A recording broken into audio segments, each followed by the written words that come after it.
छात्रों, आज हम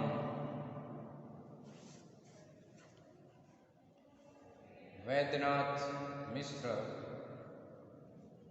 नागार्जुन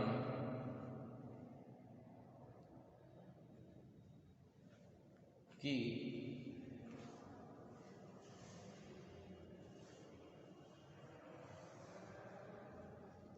प्राकृतिक पृष्ठभूमि पर आधारित बादल को घिरते देखा है की चर्चा करेंगे। इससे पूर्व गुलाबी चूड़ियाँ, सिंदूर तिलकित भाल, अकाल और उसके बाद मेरी भी आवाह है इसमें आदि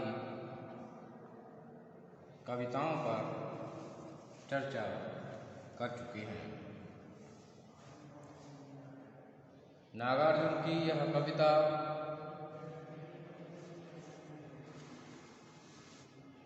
प्रकृति चित्रण पर आधारित है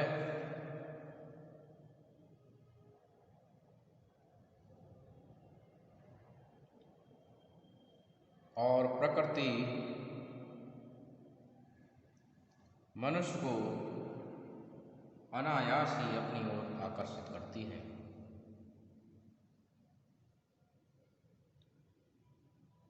और वह प्रकृति यदि पर्वतीय क्षेत्र की हो तब तो फिर कहने ही क्या। तो आज हम इस कविता को देखेंगे कि अमल अमल धवल गिर के शिखरों पर बादल को घिरते देखा है। अमल धवल गिर के शिखरों पर बादल को घिरते देखा है।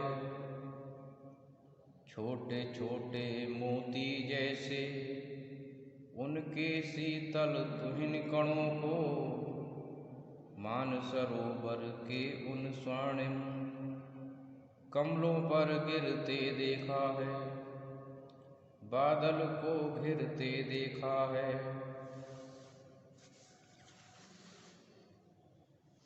तुंग हिमालय के कंधों पर छोटी बड़ी कई झीलें हैं। उनके श्यामल नील सलिल में समतल देशों से आकर पावस की उमस से आकुल तिक्त मधुर विष तंतु खोजते हंसों को तिरते देखा है। बादल को घिरते देखा है। यह अत्यंत महत्वपूर्ण कविता है कि अमल धवल गिर के शिखरों पर बादल को घिरते देखा है। ये हिमालय के क्षेत्र के रमणीय प्राकृतिक वातावरण को नागार्जुन प्रस्तुत करते हैं कि अमल धवल गिर के शिखरों पर बादल को घिरते देखा है। अमल जो मल से रहित हों अर्थात पवित्र, धवल अर्थात श्वेत सफ़ेद रंग के पर्वतों के शिखर पर बादलों को घिरते हुए मंडराते हुए देखा है। और छोटे छोटे मोती जैसे उनके शीतल तुहिन कणों को और उनके छोटे छोटे मोती जैसे शीतल ठंडे तुहिन कोहरे जैसे कणों के लिए मानसरोवर के उन स्वर्णिम कमलों पर गिरते देखा है। अर्थात उन बादलों के कोहरे के समान छोटे छोटे कणों को सुनहरे कमलों पर गिरते हुए देखा है जो मानसरोवर के जल में है।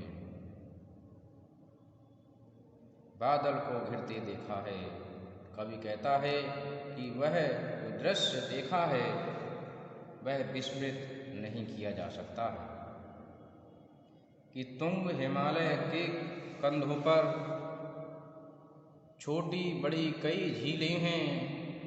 उनके श्यामल नील सलिल में समतल देशों से आकर पावस की उमस से आकुल तिक्त मधुर विषदंत खोजते हंसों को तिरते देखा है, बादल को घिरते देखा है कि तुंग हिमालय के कंधों पर छोटी बड़ी कई झीलें हैं। और तुंग माने ऊंचे, हिमालय पर्वत पर छोटी बड़ी अनेक झीलें हैं और उनके श्यामल नील सलिल में, श्यामल श्याम रंग के, गहरे रंग के, काले रंग के, नील माने नीले, सलिल माने सरोवर में, पानी में, जल में, समतल देशों से आकर पावस की अर्थात ग्रीष्म ऋतु की भीषण गर्मी से व्याकुल तिक्त मधुर तीखे मीठे विषतंत खोजते हंसों को तिरते देखा है कि तीखे मधुर अनुभवों को प्राप्त करने वाले हंसों को तिरते देखा है, अर्थात उस मानसरोवर के जल में जिसका रंग नीला है, श्यामल है, और ऐसे जल में हंसों को तिरते देखा है, बादल को घिरते देखा है।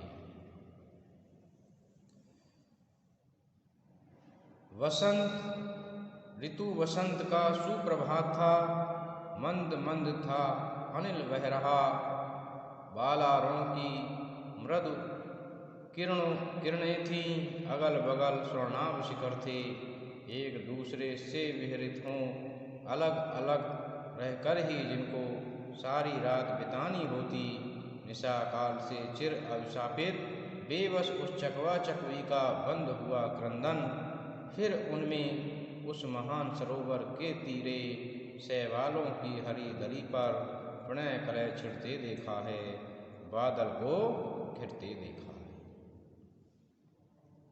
आगे कवि कहता है कि वसंत ऋतु का सुप्रभात था, अर्थात वसंत ऋतु का जब आगमन हुआ उसका सुप्रभात था, प्रभात का समय था, सुंदर प्रभात था, और मंद मंद अनिल बह रहा, अर्थात अनिल वायु बह रही थी, बालारों की मृदु किरणें थीं, और सूर्य बाल रूप धारण किए हुए था, उसमें लालिमा से युक्त था, और मृदु किरणें थीं, मृदु माने कोमल किरणें थीं, जो ऐसी किरणें जो चुभती नहीं बल्कि शांति प्रदान करती हैं।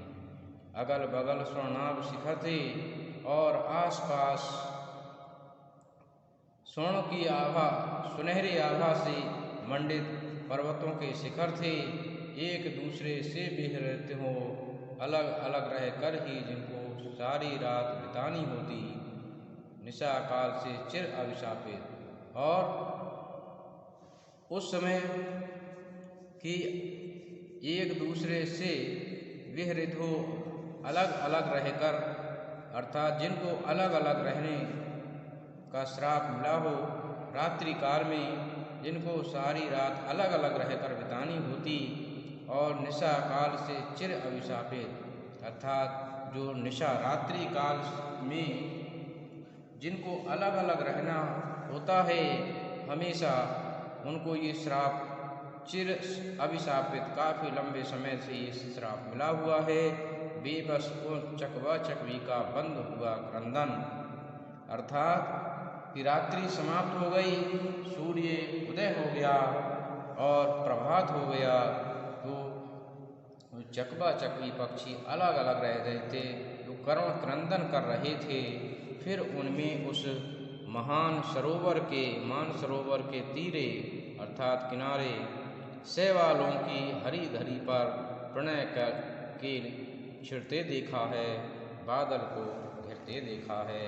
अर्थात शैवालों की हरी धरी पर, शैवाल एक घास होती है और उस पर प्रणय कलह छिड़ते देखा है। प्रणय अर्थात प्रेम की क्रीड़ाओं को करते हुए देखा है, बादल को घिरते देखा है। तो इन पंक्तियों, इस पद्यांश में